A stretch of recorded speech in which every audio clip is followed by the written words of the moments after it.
Theirs was a romance born on the open road. She was a restless single mom with a longing for adventure. She enjoyed traveling a lot, seeing different places and kind of being free. He was a smooth-talking fellow trucker looking for a traveling companion. They started communicating over the CBs. At some point in time, they exchanged phone numbers. They fell in love and they planned to get married. They were set to embark on a lifelong journey together until their lives took a tragic detour. They ended in the worst possible way. It was a pretty horrific scene. A quest for justice will lead investigators to a murderer's row of possible suspects. At that point, they really had no clue other than a dead body. The person responsible for this could be in their truck just watching us. The search would culminate with a nationwide manhunt, where the truth lay somewhere between the blurred lines of love and hate. We were ready for a confrontation. It's just so brutal. It's so cold-blooded. It's so evil that I can't imagine it. March 2nd, 2000. It's a routinely busy evening at the Flying J, a truck stop on the south side of Indianapolis.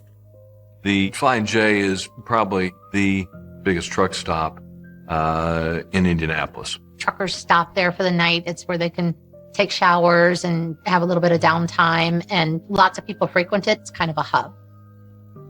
But tonight, it's not just the usual crowd. State troopers are making their way through row upon row of idle big rigs, searching for one truck in particular. The truck driver who had been driving that truck cross country was scheduled to deliver it March 1st. She never showed up. That company then contacted the trucking company, said, hey, we didn't get our load. The trucking company was able to determine that it was at the Flying J truck stop because able to locate her truck. She had a device of some kind on her truck that talked to a satellite. The place she worked for was concerned about her whereabouts, so wanted to do what we call a welfare check, make sure that she's okay. The missing truck is registered to Valencia Blair, a 40-year-old mother of four from Tennessee, with a reputation for punctuality. She was an excellent driver. She enjoyed her job and they enjoyed her. She seems to be a trusted employee. It was unusual, to say the least, for her not to deliver her load on time.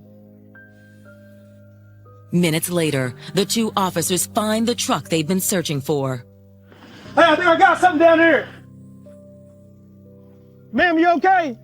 Ma'am, you okay? It was locked, and apparently there was someone there, so he broke the window out. When the trooper reaches inside and opens the door, the men are confronted by a gruesome sight. Woo.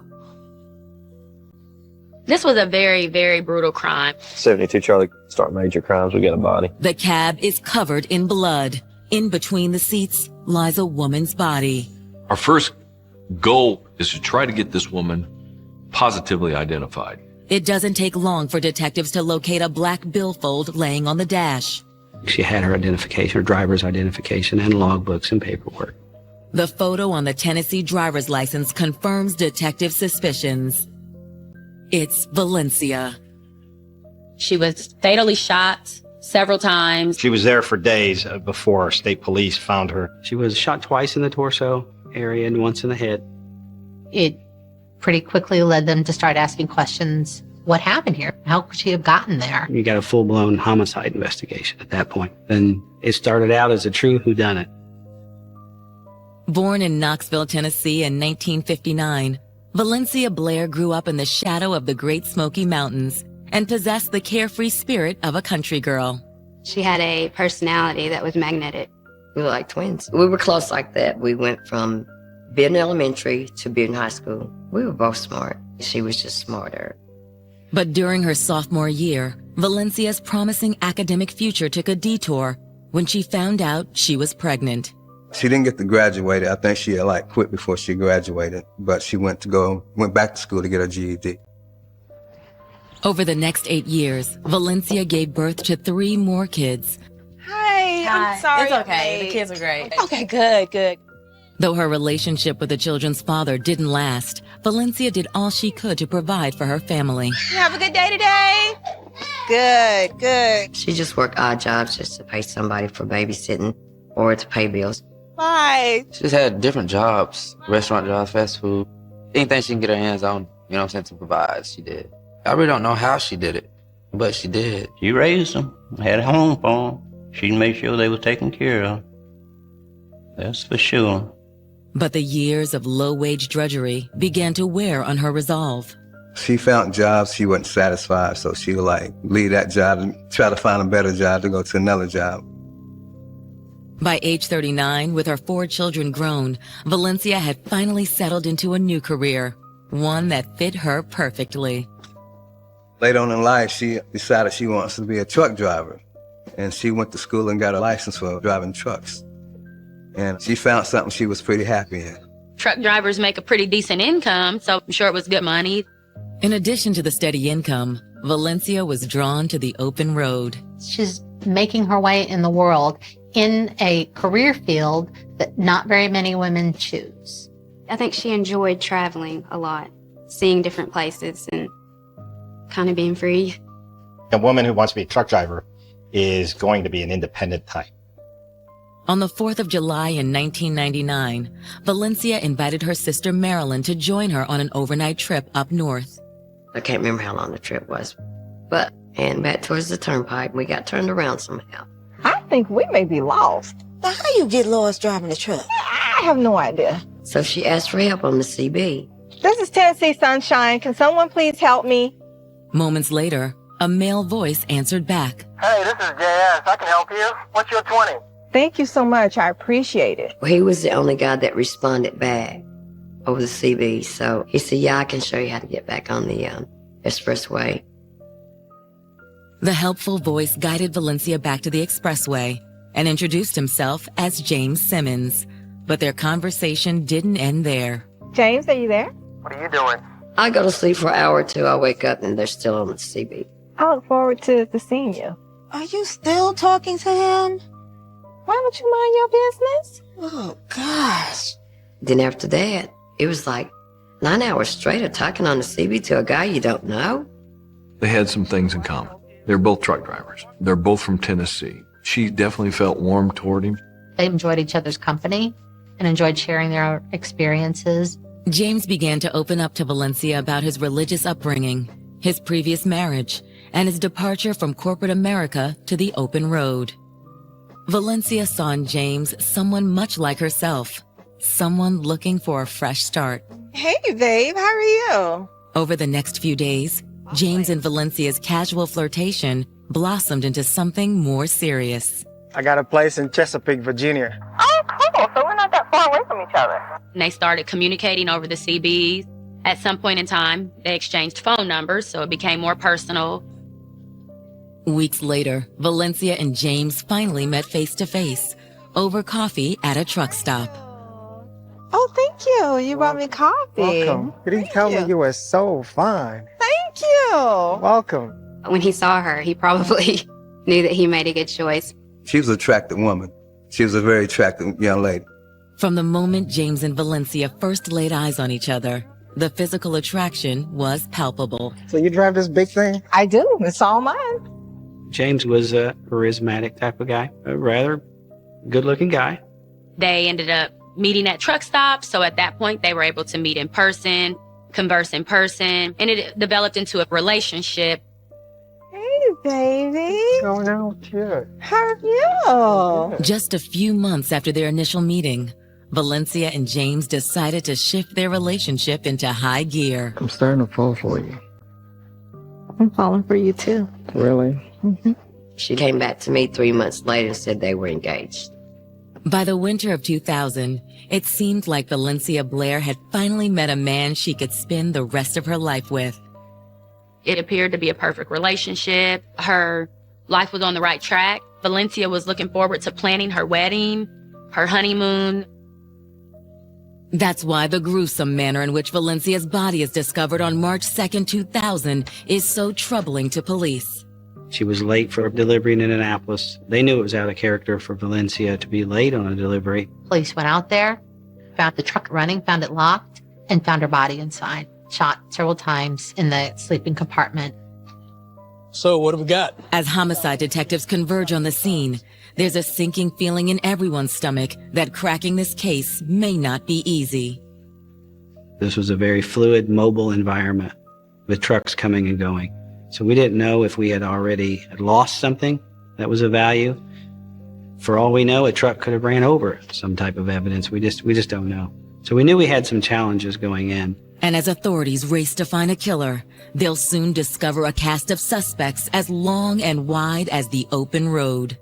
If you look at truck stops in general, they are a magnet for a lot of different types of criminal activity. You have prostitution problems, crime problems, hitchhikers, and that sort of thing. We had a problem for establishing the dimensions of our crime scene because it could be the entire truck stop. The person responsible for this could be in their truck just watching us. Everyone was suspect at that time because we didn't know what we was dealing with. In the summer of 1999, long-haul trucker Valencia Blair was swept off her feet by a charming voice over the CB radio. Hey, baby, what are you doing? On my way to Virginia. What you got going on? That voice belonged to handsome fellow trucker James Simmons. They had a connection and they understood each other's busy schedules. James and Valencia were drawn together by their freewheeling lifestyle and mutual longing for adventure.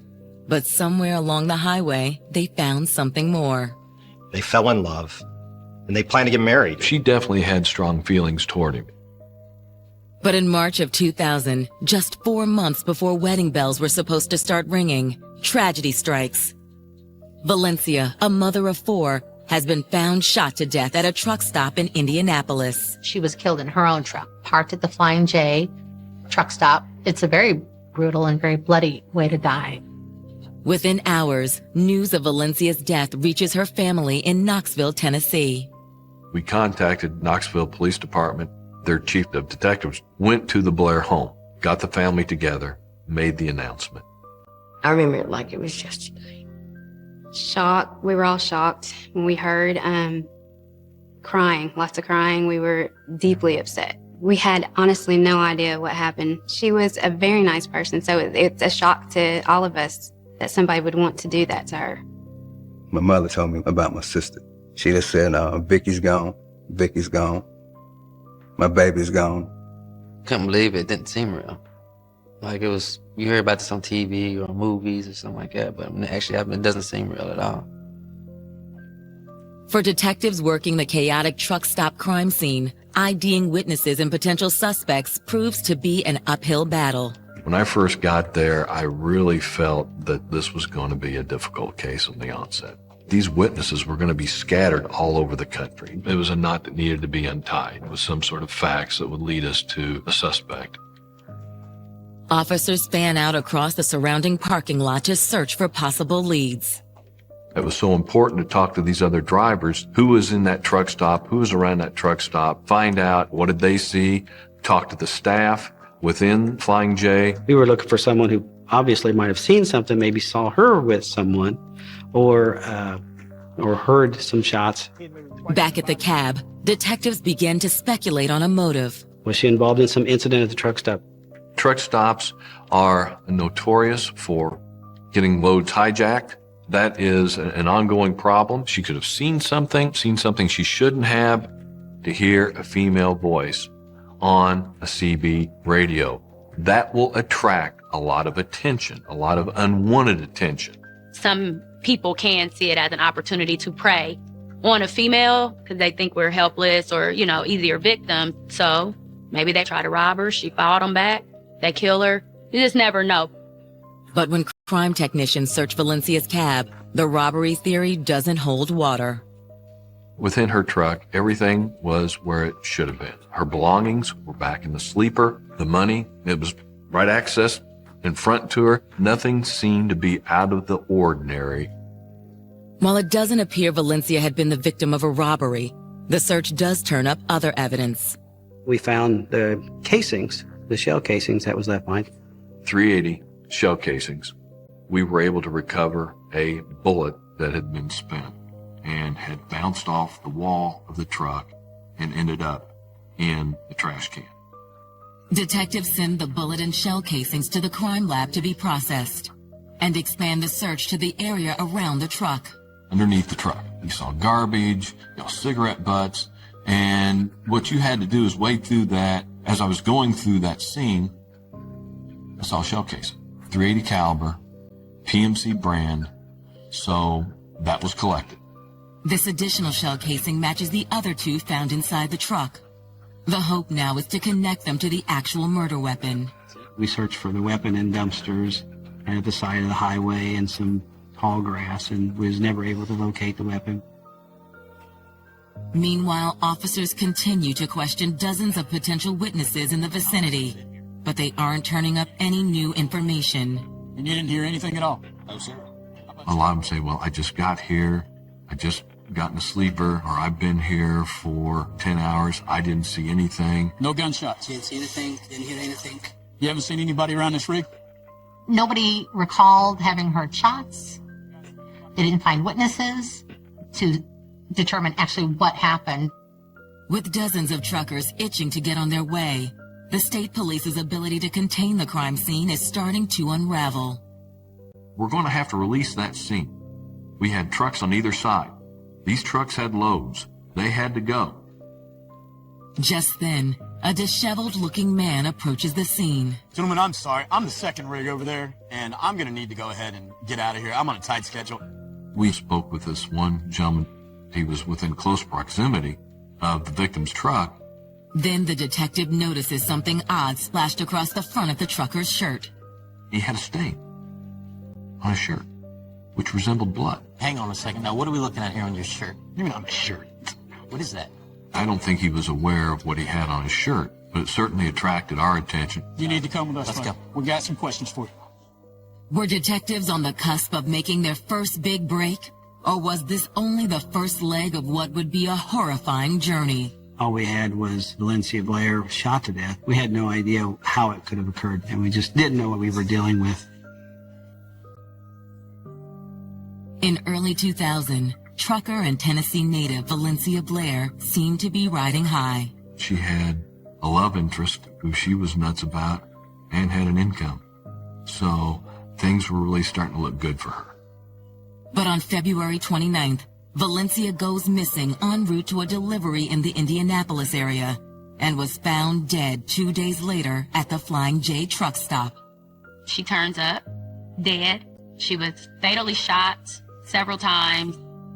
While processing the crime scene, detectives zero in on a truck driver who was wearing a shirt that appears to be splattered with blood. What are we looking at here on your shirt? What is this?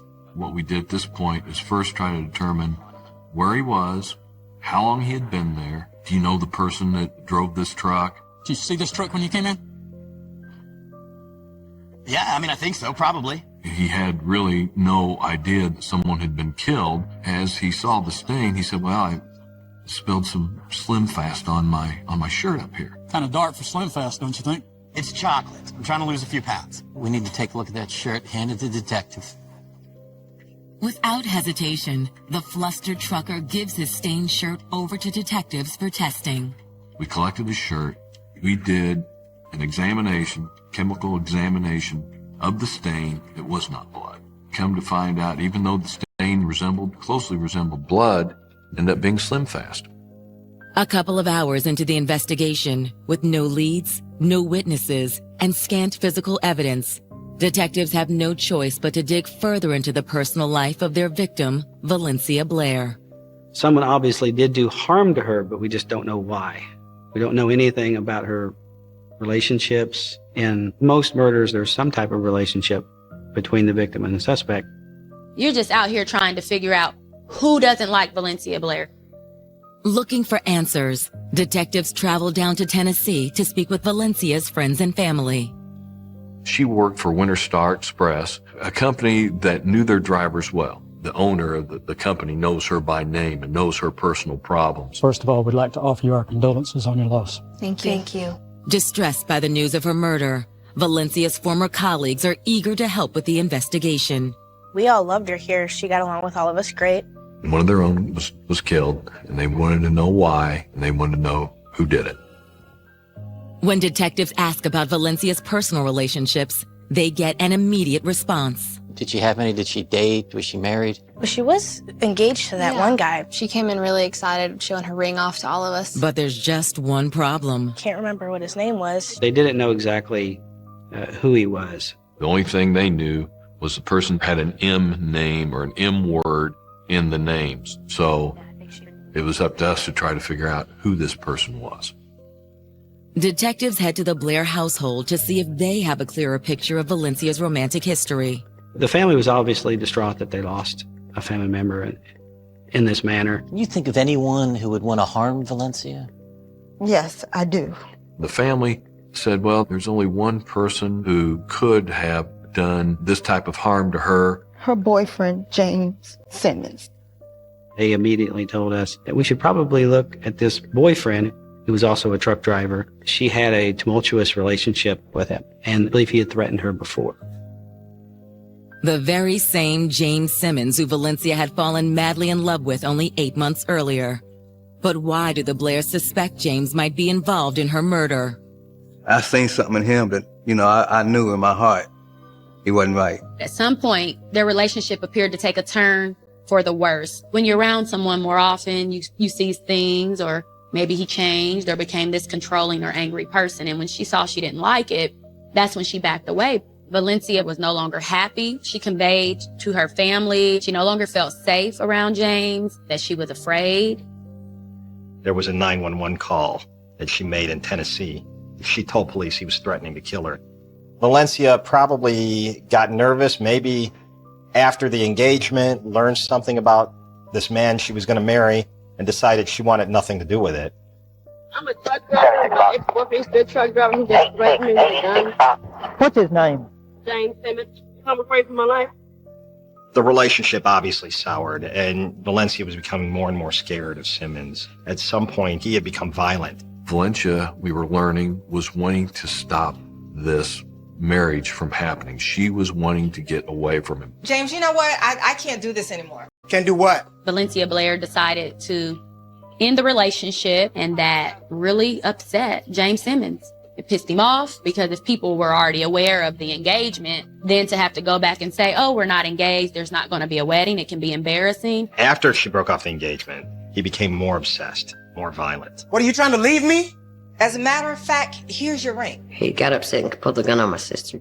He just flew out the animal. Are you messing around? It's over. No, I tell you when it's over. Are you messing around? Answer me now. She had broken off that relationship. She had told some people that she had felt threatened by this man and was afraid of him. So that makes you at least raise an eyebrow and look at the person she had broken it off with. I tell you when it's over. It wasn't evidence of a crime specifically, but it was a strong lead for police to follow.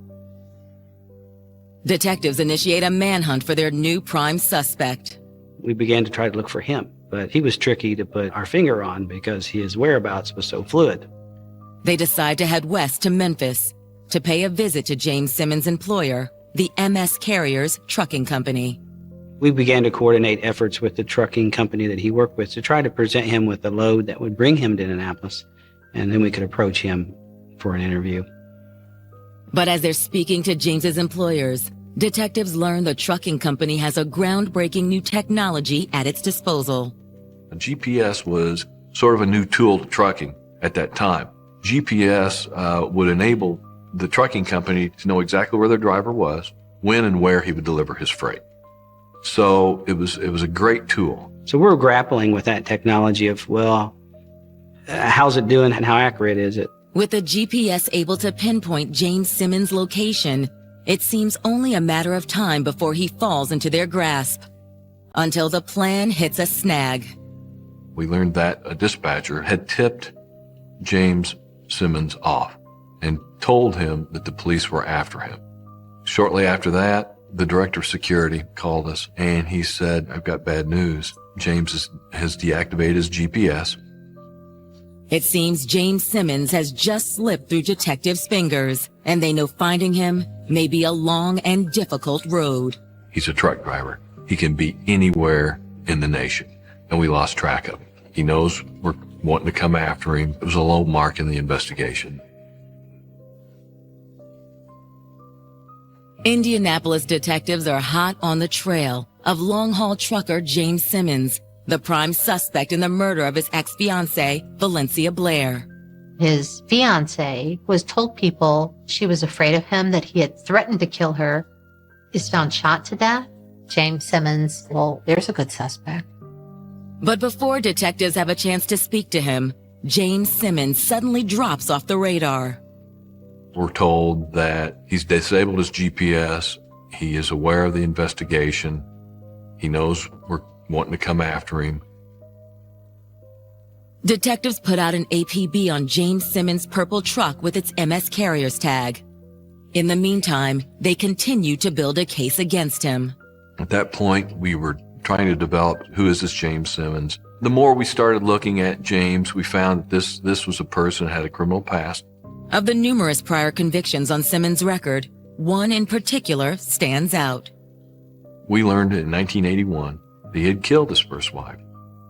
He had shot her with a .22. He was supposed to serve 25 years. I don't even think he served half of that sentence before he was let out.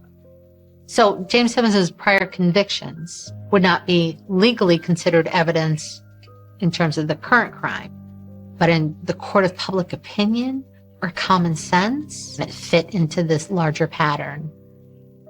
Days pass, and James Simmons continues to elude authorities. I had some very sharp, dedicated detectives that had been working 15, 16-hour days. Their tanks were getting on empty. Finally, on Tuesday, March 7th, just 6 days after Valencia's body was found, an analyst hands detectives a list of possible addresses for James Simmons. Excellent. Okay. We utilized some police resources through our intelligence section to obtain some possible addresses. It listed addresses that he had lived over the years, as well as other people that had associations with him. And on the top of the list, it gave an address just south of Indianapolis. And I asked two detectives, I said, can you guys go and just check this address? Yeah, no, he's armed. He's dangerous. Consider him very dangerous, okay? Half an hour later, a call comes in from the south side of Indianapolis. I get a call. Said, Jack, his truck's here. His purple MS Carrier truck is here. We had no idea that we were going to find that. It was like hitting the jackpot. And that's what really started the wheels turning quickly. That inner engine was revving up again, and there was new life that had been breathed into this investigation. So at that point, we needed to determine this address, who lived here, what this individual's name is, what their connection is with James Simmons. Detectives learn that the apartment is leased to a local woman named Cindy Smith.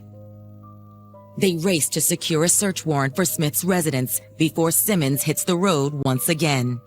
We had to start working on that immediately, so it turned into an all-night situation. We finally got signed by a judge early morning. At 3 a.m., a team of officers surrounds Cindy Smith's apartment building. Indiana State Police! We were ready for a confrontation with him, kick the door open. There are no signs of movement. Police slowly make their way toward a bedroom down the hall. Let me see your hands. Get your hands up. Get your hands up. Hands in the air. Keep them up. He was located in bed with another woman. James Simmons, you're the suspect in the murder of Valencia Blair. Stand up. Put your hands behind your head. I won't say it was shocking. James Simmons doesn't love anyone but himself. If he truly loved Valencia Blair, you wouldn't already be in another relationship days after her murder. That other woman is the apartment's leaseholder, Cindy Smith. Told him, James Simmons, you're a suspect in the murder of Valencia Blair. We'd like for you to come with us to the Indiana State Police Post. We'd like to talk to you about this. He voluntarily came to the state police post with us. As a procedural safeguard for everyone concerned, we read him his rights. Minutes later, James Simmons is sitting across from detectives in an interrogation room. He denied any involvement with the death of Valencia. Why did you shoot her? I did not kill Valencia. When's the last time you saw her? I don't know. It's been weeks, months, I guess. So here we are, we're interviewing James, and he's stonewalling, basically. This is an individual who has been arrested multiple times. He has done hard time. He understands how the game's played, and he knows how to gather information. He is doing his own counterintelligence. But what Simmons doesn't know is that police have impounded his big rig. While he speaks with detectives, a crew of crime scene technicians are combing through every inch of his truck, searching for evidence that ties him to the murder. We had a search warrant not only for the house, we had a search warrant for James Simmons' purple MS Carrier's truck and a search warrant for Cindy's car. We're looking for something to shock him into telling us the truth. And lo and behold, as we're interviewing James, I get a call from the detectives at the scene. Yeah, go ahead. I go out and I get this excited phone call. He said, Jack, I got shell casing. A shell casing that has the potential of matching evidence we have already found. I was excited. He was in the sleeper berth and was pulling back the mattress or bed sheet, and then a casing fell out. It was euphoric that now we have something physical and reconfirm that we're on the right track. That was an interesting phone call. I come back into the room and I tell Mr. Simmons we have some interesting news. We just got a call that 380 casing was found in your truck. What do you say about that? But the cocky ex-con doesn't bat an eye. That's interesting. Very interesting. That ain't mine. Whose is it? You're asking me. I don't know. How'd it get there? I have no idea, sir. He did not display any emotion or reveal his inner thoughts at that point. He just played it off. With no confession or smoking gun, detectives have to make a difficult choice. We didn't have the evidence that we needed in order to file the charges. Without the bullet analysis being done, we knew we had to let him go. Don't go far. We're going to be talking again. It was difficult to do. He still has a way to leave, to take off, and we wouldn't see him again. When James walked out of that room, he could have got in Cindy's car and vanished. Investigators from the Indiana State Police have tracked down James Simmons, a wayward trucker suspected of murdering his ex-fiancée, a single mother of 4 from Tennessee named Valencia Blair. But during an interrogation, Simmons maintains his innocence, and without additional evidence, detectives have no choice but to set him free. At that point, we felt that we had a good case. Of course, all this evidence has to be examined, but we knew we had to let him go. Yeah, I'm checking on that evidence that we sent down earlier. It's up to detectives to build a case strong enough to make charges against Simmons stick. Yeah, we're looking at this guy pretty close. But at this point, all their hopes rest on a newly discovered piece of evidence. A shell casing found in the sleeping compartment of James Simmons' truck. There's shell casings that was located in Valencia Blair's truck and a shell casing that was located in James Simmons' truck. Those are packaged and submitted to the laboratory for analysis. Crime scene investigator Badan brought the cartridge case in, not knowing whether anything could be done with it. And I said, I won't know till I look at them under the comparison scope. Thankfully, there's a little-known fact that works in the cops' favor. There's no 2 firearms ever exactly alike. During the manufacturing process, the inner barrel of every firearm is imprinted with a series of unique lines and grooves. When the manufacturer put those lines and grooves inside the barrel, those individual marks then can, when the bullet passes through the barrel, be impressed on the bullet. So it gives us an opportunity to identify bullets back to guns. The 2 sets of shell casings are inspected under a comparison microscope. And once I got them under the comparison microscope, there's no other conclusion I had, but the marks on those were made by the same firearm. And in essence, put those 2 items in the same gun. Captain Todd Reynolds was able to identify both these shell casings came from the same gun, which linked James Simmons to the murder.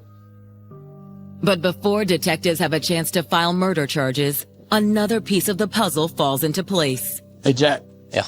Guess who's here to see us? James Simmons' lady friend, Cindy Smith, contacts the PD with information. Thanks for coming in today. She perhaps was a victim herself. He had maintained a relationship with her, as well as being engaged to another woman. She began to open up. So you 2 had a relationship? Yes, we had a relationship. We lived together. She did ultimately provide us with very good information about a weapon that she had purchased, which was a Bersa 380, which was the same type of weapon as the murder weapon. She indicated that she had purchased this gun for herself, but it's our belief that she bought that for James. Are you saying you think he stole it? I know he stole it. Cindy says she kept the gun in a bedroom drawer, but had recently discovered it was missing. We lived together. He had access to everything I did. Even though the murder weapon is still missing, between Cindy Smith's statement and the ballistics evidence, detectives believe they have what they need to pursue formal charges against James Simmons. We were able to go to the prosecutor's office and we were able to file the charges of murder against James Simmons. Now, the problem presented itself, how to get James Simmons back to our custody. So Sergeant Van and I came up with a ploy.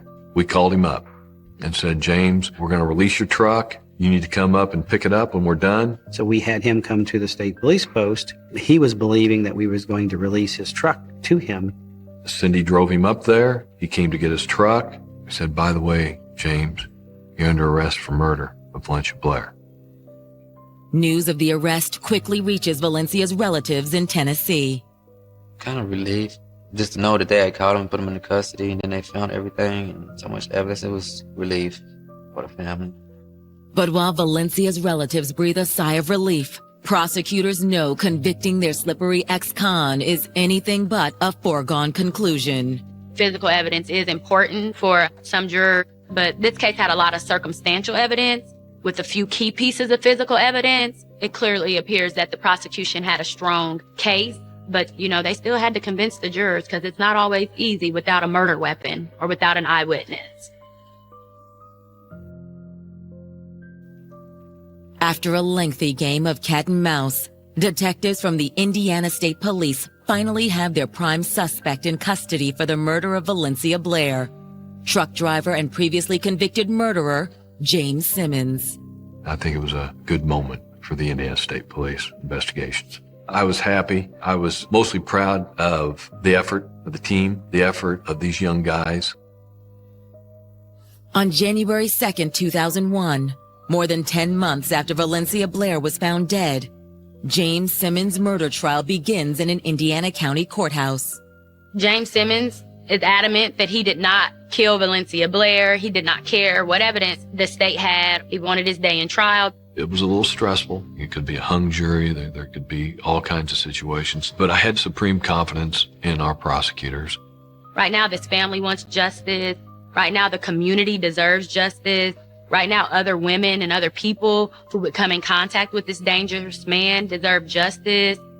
In their opening statement, the prosecution presents James Simmons as a dangerous man with a hair-trigger temper.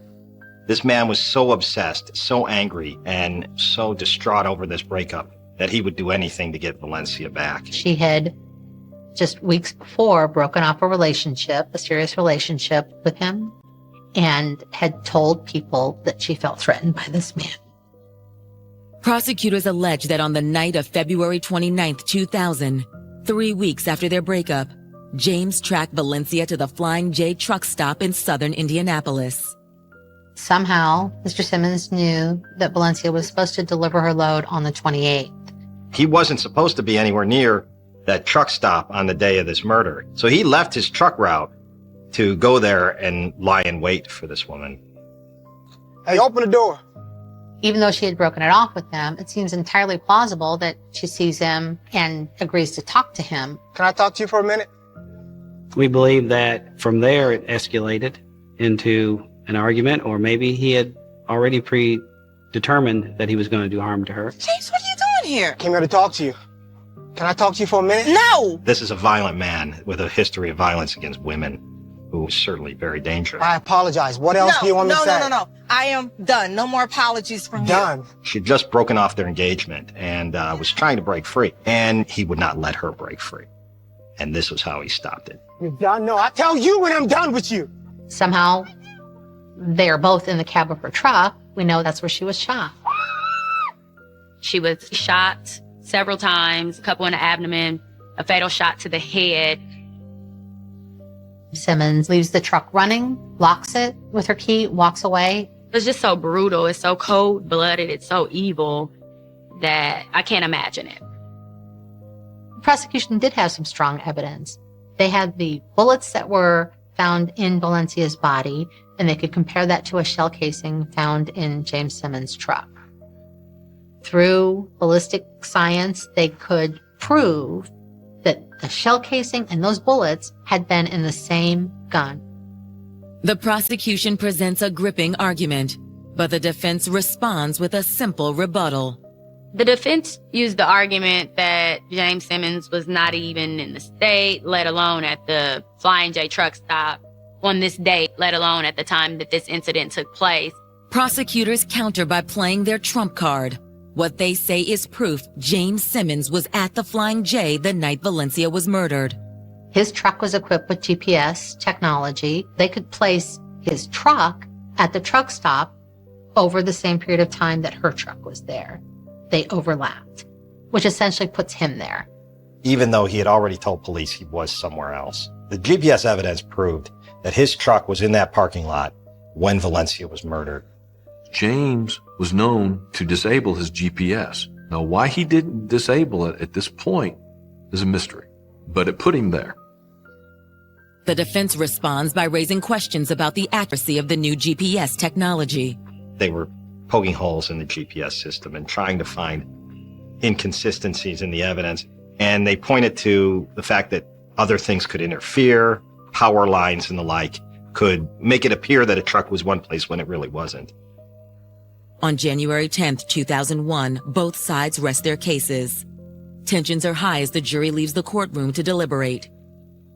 But in less than 1 hour, they reach a decision. It didn't take the jury very long at all to decide that, yes, he was guilty of killing Valencia Blair. I can't stress enough how unusual it is on a murder case to have a verdict in 1 hour. He was sentenced to 65 years in prison, which is the maximum for murder here. The conviction is a resounding victory for investigators and offers some sense of closure for Valencia's loved ones. I felt relieved. I felt my grandfather was relieved, like we caught him. Well, they told me. I just found him. I didn't believe it. Didn't believe it. But I'm glad they found him and glad he's in prison right now serving time for it. But for the Blair family, victory in the courtroom will never replace what was taken from them that cold, fateful night in February 2000. All because one man was willing to commit the ultimate crime to keep from being left at the altar. She left 4 boys, and they're doing the best they can do. She'd be proud of them. The hard part of losing a loved one and seeing her children grow up without her, no one can ever give them that sense of comfort or that sense of love back that was stripped of Valencia and her children and her family for no reason. I'm really glad the time I did have her, which was nothing, 19 years, the time I did, I learned a lot. And I'm glad she always instilled in us just to be independent and always stay on it and try to do the right thing. Always, always. By them giving him 65 years to life, didn't change nothing as far as me as an individual, because she's already gone. She's not coming back. It took me a long time to get over the hurt that he put on me and my family. We still hurt. Deal with it every day. The fact that James Simmons hunted someone down and killed them because they let him go, he's not strong. He's a weak man. And he's a man who wasn't willing to accept rejection. And the end result was he murdered an innocent lady.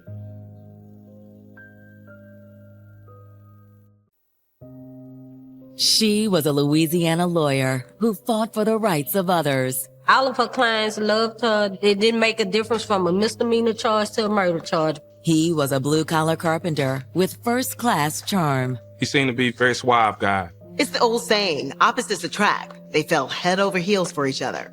But on one horrific evening, all their hopes and dreams were swept away in an unimaginable crime. There was more than 38 stab wounds in her body. It was incredible. The blood was incredible. The investigation into the crime would be steeped in mystery, innuendo, and jaw-dropping allegations. Robbery, revenge, it could have been anything or anyone. There was the allegation that she was involved in a lesbian love triangle. The shock on our face, it was astonishing. I just couldn't understand how could that happen to my sister, somebody who didn't deserve it. It's like, what's really going on in this relationship?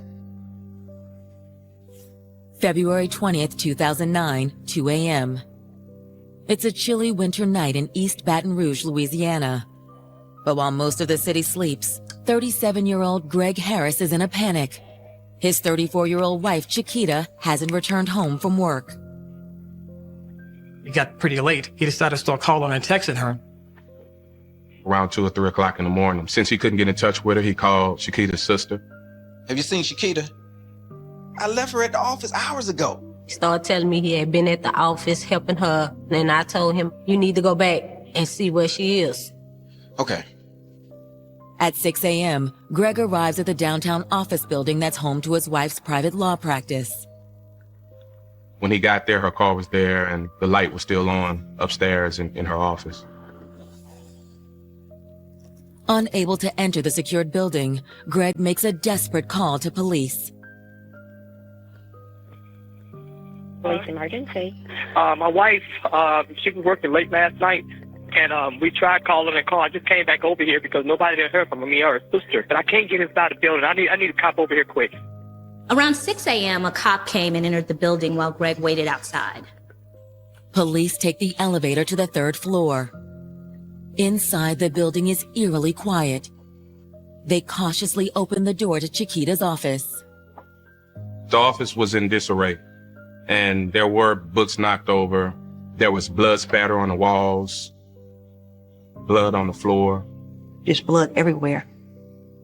They found Chiquita's body. She's actually laying back. It's like somebody was trying to pull her back. She was stabbed 21 times with an additional 12 other wounds to her body. Just minutes after daybreak, the officers radio down to their backup team stationed outside. It's their job to deliver the terrible news to Greg. 170, go ahead. Yes, sir. We've found Mrs. Tate, and it appears that she's deceased. Roger that. Sir, sorry to tell you, she's passed away. Oh, let me see her. Sir. But who would want to kill Chiquita, and why? The evidence inside her blood-soaked law office will tell only half of the story. The other half will be a convoluted tale as dark and unpredictable as the mighty Mississippi River flowing through the heart of Baton Rouge. A murder in the workplace of a professional person is a rarity. So that was a mystery right there. Who would kill Chiquita? Born in 1974, Chiquita Tate was one of 7 children raised in a working-class home in Baton Rouge, Louisiana. We grew up in poverty and we had the help from my grandmother, but I was more mom to them than my mother was. Growing up the way we did, and in the area, we had no other choice but to be tough. Chiquita was always very outgoing, very smart. She always said that she wanted to help poor people in the community. My grandfather used to always say, you better become a lawyer or a preacher with the mouth that you have. And Chiquita did just that. After graduating a year early from high school, she enrolled in a nearby college with her sights set on becoming an attorney. She went on to Southern University where she obtained her Juris Doctor degree. After receiving her law degree in 2004, Chiquita passed the bar on her first try. Within a few short years, she'd established herself as one of the top criminal defense attorneys in the city. Chiquita was one of the few women, black or white, that had the guts to put out a shingle and open her own law practice. It takes a lot of spunk, particularly in the Deep South. For Chiquita, the law was both her passion and her calling. She was well known in the Baton Rouge area. She had defended a lot of clients. She would stride into a courtroom on her 3- and 4-inch heels and own that courtroom. She'll take on clients that didn't have the financial backing to pay her what they would pay other defense attorneys. And it seemed like she just was out to help people as much as she can. But the law wasn't Chiquita's only passion. Like all of us, Chiquita was trying to find that special someone to build a relationship with. And in 2005, a bit of road rage led Chiquita to cross paths with a handsome 34-year-old construction worker named Greg Harris. No, he did not. Apparently, Chiquita was driving down the road, Greg cut her off, and Chiquita wasn't having any of that. Chiquita pulled up, being a firecracker that she is, and said, "What are you doing?" Excuse me, sir.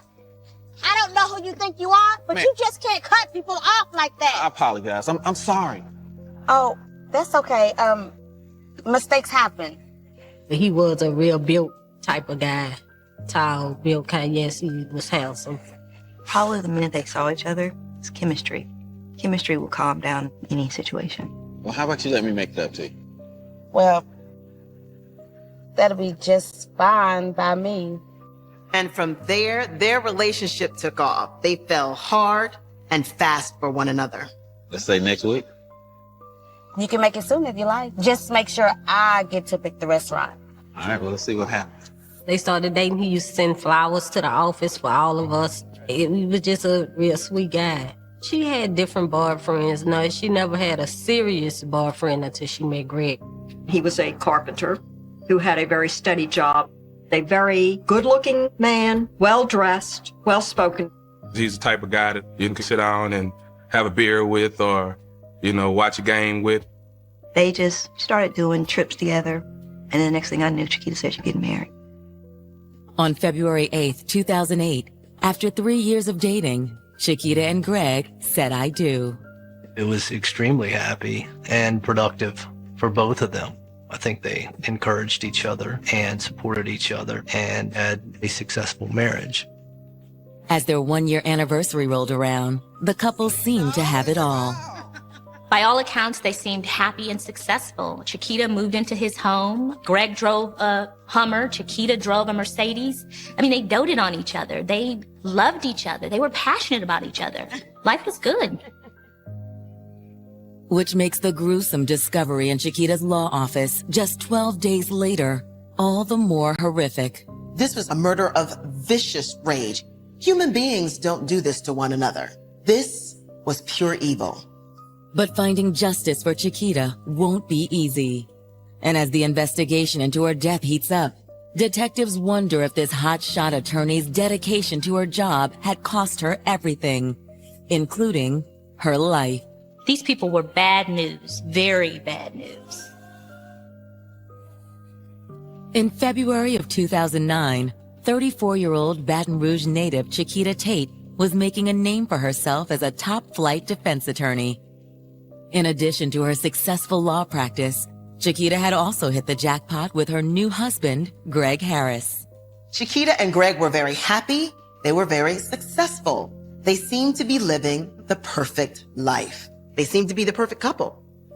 But on the morning of February 20th, Chiquita's dream life is cruelly snuffed out when authorities find her brutally stabbed to death inside her law office in downtown Baton Rouge. It was very, very bloody. The stab wounds that Chiquita sustained was his upper torso, her face, her neck, her arms, her chest, and also the abdomen area. That morning, news of Chiquita's slaying hits Baton Rouge like a hurricane. I remember driving into work that morning and first learning about it, listening to the radio. They talked about prominent attorney Chiquita Tate being found killed in her law office, and I almost drove off the road. This was my colleague, whom I had just seen 2 weeks before in a courtroom face to face. One of my friends called, and she was like, they just said on the radio that Chiquita Tate was found in the office dead. I just immediately just started screaming and hollering. There was still this incredulity and unbelief. She did not deserve to be someone who had been on the floor, stabbed 33 times, dead at the age of 34. That astounded me.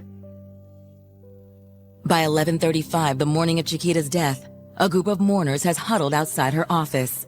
The most distraught among them is her husband, Greg. I gotta go see her. Calm down. Try and calm down, sir. That's my wife.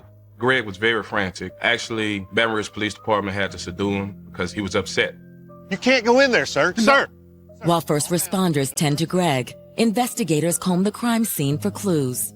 We look at her body and try to interpret what transpired. How was the perpetrator able to overpower her? How was he able to get that close to her to stab her? Eyeballing Chiquita's office, it appears to detectives the feisty attorney didn't go down without a fight. It was a very, very violent struggle from her and her attacker. We also saw a lot of blood evidence, not only on the wall, but also on the books and in the hallway. The fight took place definitely because her fingernail was broken off and on the carpet. And we also saw hair in her hand. You have this hair that was pulled from someone's head, and Chiquita's hand was gripping it. To investigators, these hairs do not appear to be Chiquita's. They were long strands of hair. Could it be from the killer? A woman, a man with long hair? At this point, investigators don't know. Can we get that sampled out of the lab, see if we can find out who that is? It's a promising first clue, but the attack itself is also telling. She was stabbed about her body multiple times. I mean, that was the first thing we immediately thought, that it had to be somebody that was angry with her.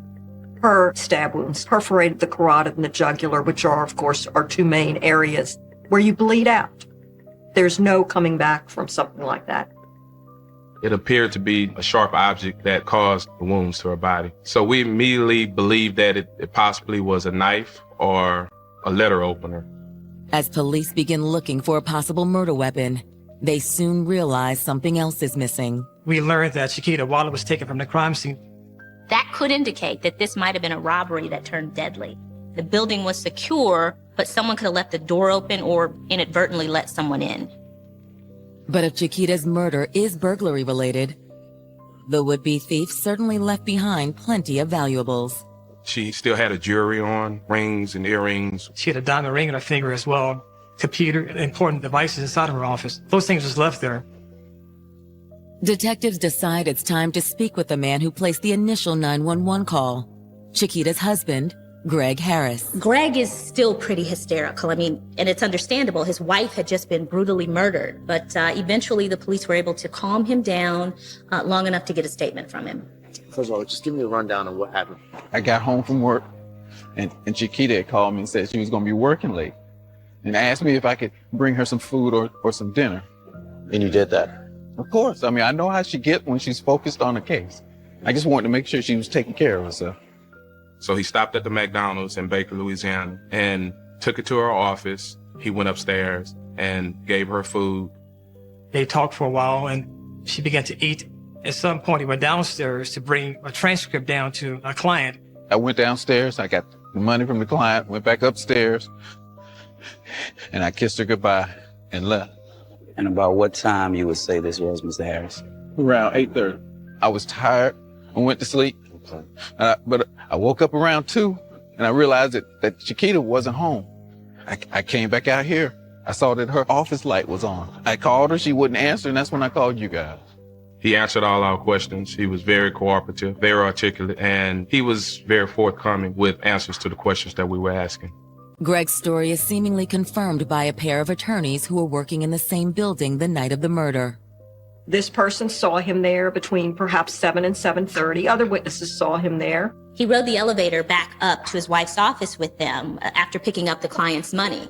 And no one noticed anything unusual. He seemed friendly. There was nothing that was out of place. We didn't have a person of interest, a person we can point to and say, this is the person that killed Chiquita.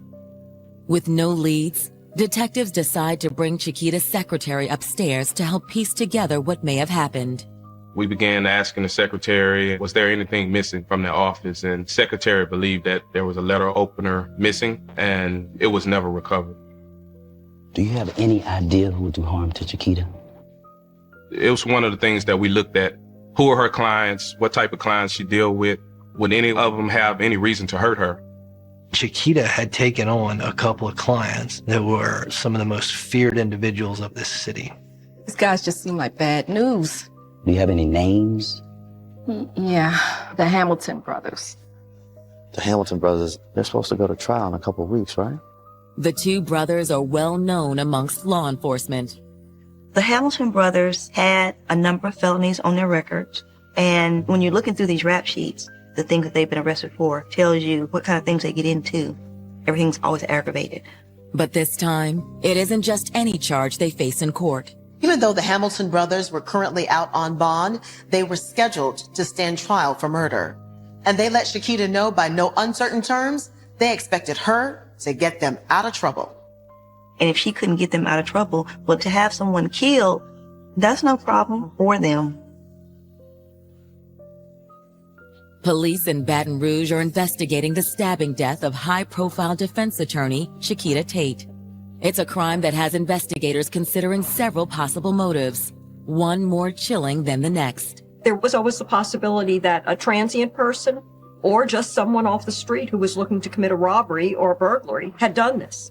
Though Chiquita's wallet was missing from the scene, investigators ultimately dismissed the robbery theory.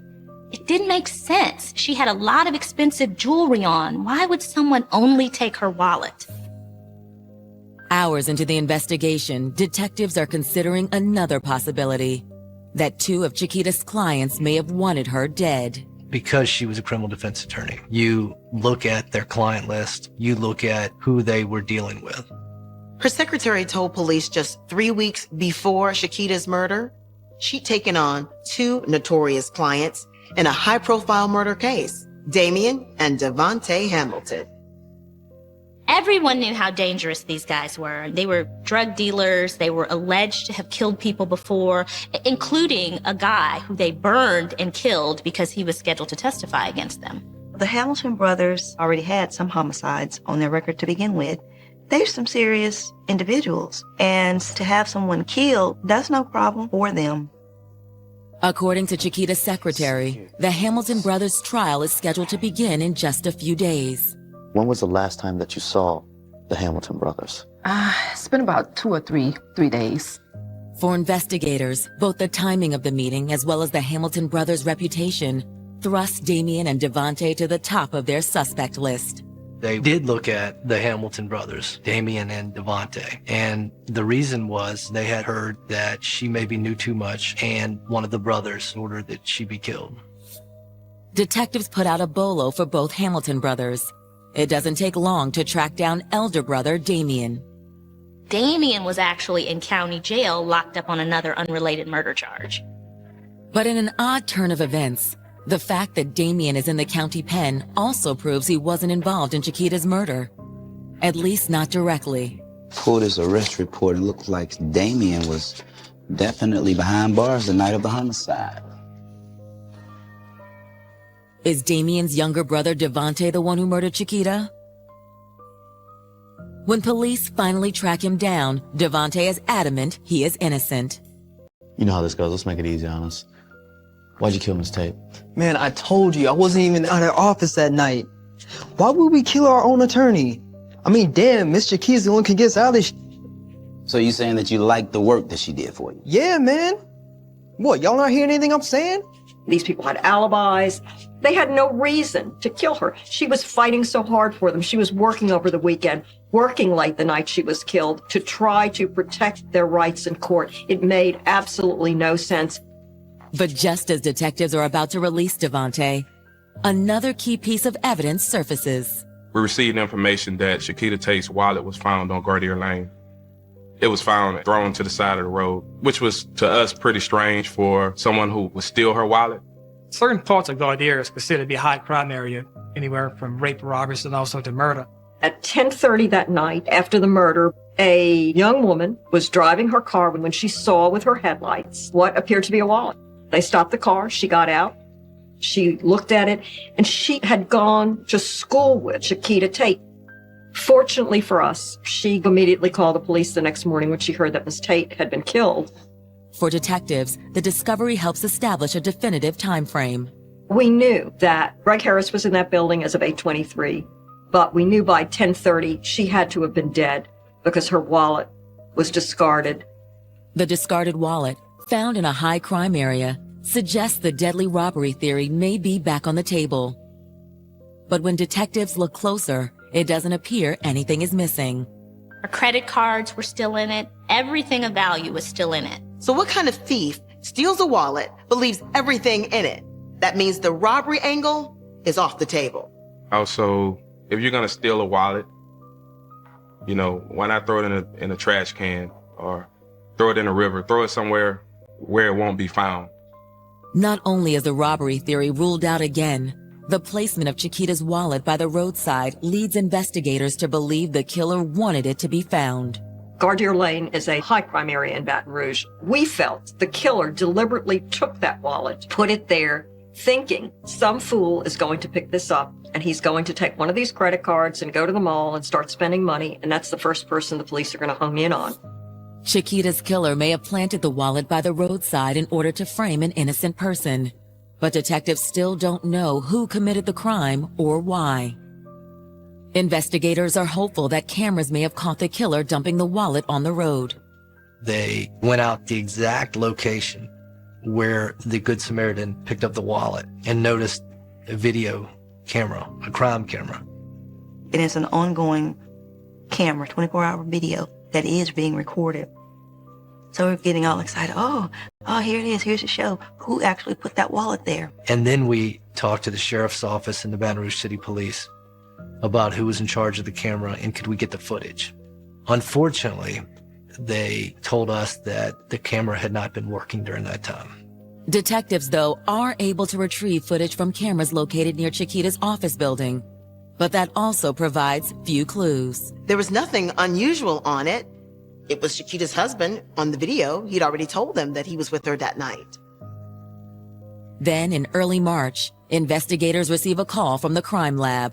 The crime lab had been analyzing some hair that the detectives located in Chiquita's hand. She had been clutching these long strands of hair. It appeared that Chiquita had been fighting with someone who had long hair. The Acadiana Crime Lab looked at it and they went, this is a wig, this is weave. There were no roots of any sort. So this is making it look like she was fighting with a woman because a woman would be having this hair weave. So who is this mystery woman? And what could have caused her to attack Chiquita so viciously? So the police start to look into Chiquita's client list. They look at every female client with pending charges. Well, when they do that, every single one of them checks out and none of them could have done it. So they look at female friends and family members of Chiquita's. However, none of them have either a motive or an opportunity to want to hurt or kill Chiquita. Really, they're stumped until they receive an anonymous phone call. Detective Howard, the Tate murder? We got a call from a female that Chiquita was involved in. What relationship does she have with Miss Tate? It was a lesbian love triangle with a female named Lindsay. And Lindsay got into a tussle with Chiquita on the night of the murder, and she's the one who killed her. Not only are we learning the possible identity of Chiquita's murderer, but they've got this huge bombshell that just landed in their laps.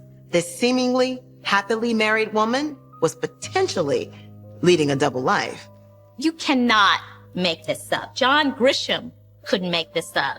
But as investigators dig deeper into this game-changing new lead, it becomes clear that Chiquita Tate isn't the only one involved in this case who's leading a double life. So when we talked to the person who was giving us this tip, the shock on our face, it was astonishing. After a series of frustrating dead ends, detectives in Baton Rouge have just received a lead that threatens to blow the Chiquita Tate murder investigation wide open. The Tate murder? Police receive an anonymous tip that Chiquita is entangled in this lesbian love triangle with a woman named Lindsay, and that it's Lindsay who is the one that's responsible for her death. There was a lot of rumor that they were in a relationship and that maybe she had decided to cut it off. This is a pretty shocking allegation. We're talking about Chiquita, a loving wife, a lawyer. She's embroiled in a lesbian love triangle? What's really going on? Detectives pay Lindsay a visit at her home on the outskirts of Baton Rouge. Hello, ladies. How are you doing today? Detectives arrive at Lindsay's home and find that she's living there with a girlfriend. Well, at that point, they're immediately separated so that they can be interviewed individually. Hey, how you doing, Lindsay? I'm doing great. How about yourself? The thought is if one or both of these women are involved in Chiquita's murder, there may be some discrepancies in their stories. How do you know Chiquita? She's representing my girlfriend and I on an adoption case. Turns out Lindsay is a client of Chiquita's, but not one with criminal charges pending. She didn't register on detectives' radar because she had no history of violence. But she is indeed a client of Chiquita's and perhaps her lover as well. We asked her about her relationship with Chiquita and said that Chiquita had done some work for her and her girlfriend. I absolutely liked Chiquita, but it was very professional. No hanging out other than work? None whatsoever. She was totally against the fact that she may have been having any kind of relationship with Chiquita. Let me ask you, where were you on the night Chiquita was murdered? My girlfriend and I both were at home. She gave me evidence of where she was, and we talked to her girlfriend separately, Her girlfriend confirmed where she was. Everything that they told us lined up. Beyond the similarity of their statements, there's another detail that corroborates the alibis of Lindsay and her girlfriend. I know this is kind of out of ordinary, but is that a natural that you have, or is that weave? This is my natural hair. It's clear to police that Lindsay and her girlfriend had nothing to do with Chiquita's murder. But why had the anonymous tipster identified them as the killers? Detectives definitely have a few questions for this anonymous tipster, but first they have to find her. Now they know it's a woman, but all they have to go on is the first name, which is Amber. So detectives go back to the call log, and then they try to trace the call's origin. There's call ID, so we found out the number that she was calling from, and that number came back to a female that lives in Dallas, Texas. When detectives dial the number, a woman named Kimberly Donovan answers and claims to have no knowledge of the mysterious Amber who gave the anonymous tip. According to Kimberly, the only other woman who could have made the call is her daughter, Sarah. So me and my partner drove to Dallas, Texas, so that we can do a face-to-face with this female. Hey, Sarah. I'm Detective Howard. This is Lieutenant Greg Johnson. We're just here to ask you a few questions about a call that we received from your mother's phone. Do you know anyone by the name of Amber? Amber, For some reason, she's being totally evasive with the cops. I mean, she can't tell them who Amber is or how they can contact her. And as police are listening to her explain this, they make a really startling discovery. When I talked to her, I immediately recognized her as the same person who had called and gave us the tip about the lesbian love triangle. Sarah Donovan is the mysterious Amber. We know you're the one who made the call. I asked her, how did she know Chiquita Tate? She's my sister-in-law. So you're Greg Harris's sister? Yes, sir.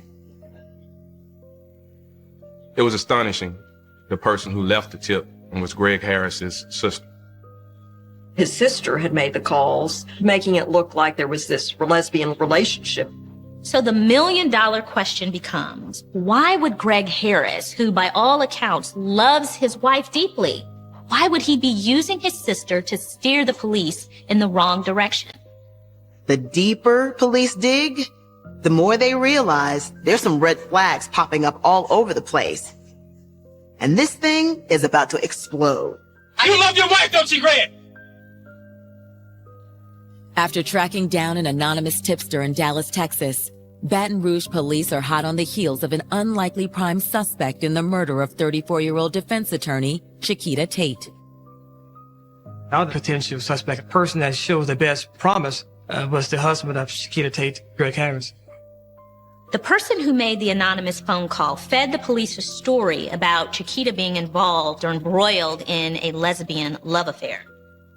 Well, that story was a lie, and the caller turned out to be the sister of Chiquita's husband, Greg Harris.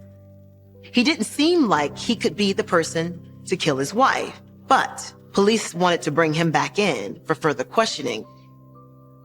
But before police even get that chance, some more troubling information about Greg bubbles up. We got information from Baker Police that there was an outstanding warrant for Greg Harris for domestic violence on Chiquita. Detectives bring Greg Harris in for questioning. They begin by pressing him about the domestic abuse warrant. You have a warrant for your arrest for domestic abuse battery. All this was supposed to have been dismissed. I never hit this girl a day in my life. About at the end of 2007, Chiquita had just gotten home. It was like late at night. What are you doing sitting right there? The husband, he's upset. Why are you always coming home late? Babe, I'm working. That's bull. I bill by the hour. You're cheating on me. Words were exchanged. I'm too tired. Who are you? Don't you walk away. Greg did not understand the hours that a lawyer puts in, particularly someone who's in private practice. He questioned her whereabouts. He questioned what she was doing, where she was. Let go of me. Greg pushed her. You know what? I've had about all I can take. And she said, okay, I'll fix it. Let's call the police. You ain't got to get the police involved with all this. Yes. Look, we can work this out. Yes, my husband is becoming violent with me. Okay. And I need someone to come down here now. Both of them got a summons because the cop didn't know really what was going on. When he got the summons, then Chiquita course, being a lawyer, he had hers dismissed. I think Chiquita was going to cover it for him and forgot. Then I think he had missed a court date. When the dust settled, the two patched things up, and Chiquita, being the lawyer, told Greg that she would get both of their summonses to domestic court dismissed. Well, apparently she got hers taken care of, but forgot about Greg's. So when Greg failed to show up in court and never got the issue resolved, there was an outstanding warrant for his arrest on charges of domestic violence. Once police saw in the computer that this individual had a history of abuse against Chiquita, that changed the entire way in which they handled Greg. The prior incident of domestic violence proves two things. First, it proves Greg is prone to fits of rage. It also proves a potential secondary motive. Could Greg have been so upset with his wife that she didn't get those charges dismissed that he killed her? But the domestic violence incident isn't the only red flag. According to everybody that we've talked to, they said that she's been saying that it was over between y'all, that y'all marriage wasn't for her. From talking to Chiquita's family and friends, we learned that Chiquita was in process of leaving Greg. She had expressed to her sister that she wanted to maybe get a divorce. That week, Chiquita called me that Thursday morning, and she was like, I just called to tell you I can't do the marriage thing anymore. That was the last time I talked to her. We're already suspicious of him. So once we got information that there was an outstanding warrant for Greg Harris for domestic violence on Chiquita Harris, that just cemented the idea that he possibly could be involved. Greg was, at first, a volunteer. He didn't have to go down to the police station. He could have asked for an attorney. But he chose to talk to the police to cooperate. Well, you have a domestic abuse battery warrant for you, and your wife was killed. Oh, man, come on now. No, man. From his body language, position in his chair, he's moving back and forth, indicates that he's being deceptive and not being truthful about his answers. Sometimes he'd rub his hand together and he would look away from us, indicating that he was looking for answers. And police aren't through asking tough questions. In fact, they're just warming up. We knew he was downtown. He was there at the office. We had witnesses who saw Greg Harris in the building as of a certain time. And we also had tickets that were on the vehicles of Chiquita Tate and her husband, Greg Harris, that pinpointed the fact that he was there at 8:23 p.m. Detectives knew that Chiquita's wallet had been found about 10:30 that night. So that would have given Greg a potential 2-hour window to commit the murder and then try to dispose of the wallet. Hey, you love your wife, don't you, Greg? Yes, I do. Thank you. Greg Harris was calm initially until we got to pressing him with specific questions. His whereabouts once he left her office and also the next morning. Then Greg became agitated. This was you trying to put on off. the show. You getting pissed off now? Yes. Oh, okay. We knew that Chiquita's wallet we found in part of the city that's called Gardere. At some point, we pressed him about going to that location. We convinced him that he had GPS on his vehicle and that we had cameras all over the city and we could actually track and watch where he had been. Tell me the whole truth then, Greg. When I left, turned around to get the computer, went down Gardere Lane, because there's a co-worker I was trying to get in contact with over there. He said that he actually went to Gardere Lane to buy some steroids from his steroid dealer who lives off of Gardere Lane. And that was exciting for us because we could place him not only at the crime scene, but also on the location where the wallet was found. Holding Greg on his outstanding domestic abuse charge, detectives secure a search warrant for his home and vehicle. Both proved to be a treasure trove of evidence. We found that Chiquita Harris' blood transfer was mixed with Greg Harris' transfer on the lens of the glasses that were found in Greg Harris's car.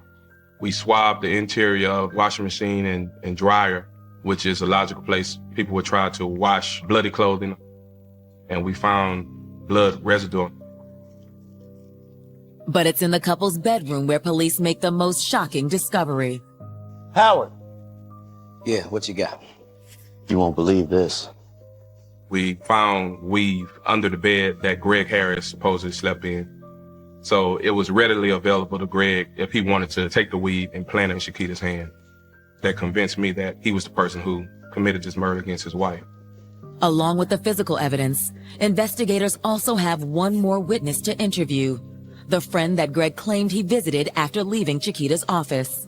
This was someone who could really help Greg if he could back up his story. He denied Greg ever came to his house that night. So that was another part of Greg's story that began to show that there was more to the story than what he was telling us. On Monday, March 16, 2009, authorities charge Greg Harris with the murder of Chiquita Tate. While police are confident they have their killer, Chiquita's family members find it difficult to accept that the same man their sister once loved is now accused of taking her life. I couldn't believe it, didn't want to believe it. And once they started telling us what evidence they had on him, it took a whole lot of praying to not want revenge. But as the case heads to trial, Greg Harris's attorneys are confident they hold the trump card. A piece of evidence so shocking, it just might set their client free. By the time both sides rested their case, no one knew which way the jury was going to decide. March 25th, 2011. 2 years since the brutal stabbing death of Chiquita Tate. Louisiana prosecutors walk into a Baton Rouge courtroom ready to convince a jury of one thing: that her once loving husband, Greg Harris, is the man responsible for this heinous crime. It was like a lot of animosity in the air. You could feel it. Our family and friends on one side, his family and friends on the other side. And the tension just was so thick. The feeling was such grief on the part of the Tate family. Here was the person in our family who had made it out. This woman had climbed out of everything that holds back a person. And here was our hope and our glory, and it was snatched away. In their opening statement, prosecutors assert that Greg's violent behavior had prompted Chiquita to seek divorce, a fate Greg simply refused to accept. Greg Harris could not accept the fact that Chiquita Tate was leaving him. She had procured a lease for a separate residence just a couple of months before the killing. She was getting ready to move out. He knew that she was going to leave him. Chiquita was the one bringing the money into the house. And he found out his gravy train was about to leave. We need to talk about this apartment thing. He decided to kill her. There's nothing to talk about. There is something to talk about. According to prosecutors, it was on the night of February 19th, 2009, when her soon-to-be ex's stewing rage finally boiled over. I think that her death at the hands of Greg was premeditated, it was planned. He looked for a perfect opportunity to kill her. Don't talk to me that way. Which he did in her office when she was alone. Get out! No. He picked the argument and started the argument, and she did what she always does, and that's fight back. Let go of me! And during the course of that fight, he picks up a letter opener and begins stabbing her. From there, prosecutors theorized that Greg planted strands of hair from a weave into his wife's dead hand and tossed her wallet out on the street, hoping that someone else would pick it up, steal the credit cards, use them, and that person could be framed for murder. The state's case was convincing. There was blood evidence, the weave found under Greg Harris's bed, his own admission to police about being on Gardere Lane that night, the very street, no less, where Chiquita's wallet was discovered. I believe that the main thing in this homicide that got the jury's attention is the fact that Chiquita Tate's wallet was found where it was found. The fact that wallet was found on Gardere Lane and Greg Harris lied about going to Gardere Lane in the first place. The police did an excellent job of leading Greg to a point where he was not going to deny that he had been at Gardere Lane. That was going to be an extremely hard fact for any defense attorney to overcome. When it's their turn, Greg's defense team does their best to chip away at the evidence. For a fight as brutal as this fight was, there was very little DNA of Chiquita on Greg, in Greg's car, or at Greg's house. Very little blood. They found touch DNA, and that easily could be explained by the fact that she lived there. As for the hair found at the crime scene, we called an expert, and he said that it was a very high-end wig. Chiquita had wigs, but all the wigs that were at her house were not of the quality of this wig. And so by putting in that evidence, we were able to distinguish that this is not a trap that Greg set. To further support their case, the defense presents surveillance footage that shows Greg leaving Chiquita's office that night. They don't see this bloodied man walking out of the building, going to his car. And we didn't find any bloody clothes. and we didn't find any bloodied shoes. And if he doesn't have a bag when he walks out, then what did he do with them? And they searched that building top to bottom. We called 2 local lawyers as witnesses because they were in the elevator with Greg. He introduced himself, and they said he was calm and that he was very nice. Hardly the act of somebody who's about to go upstairs and kill his wife.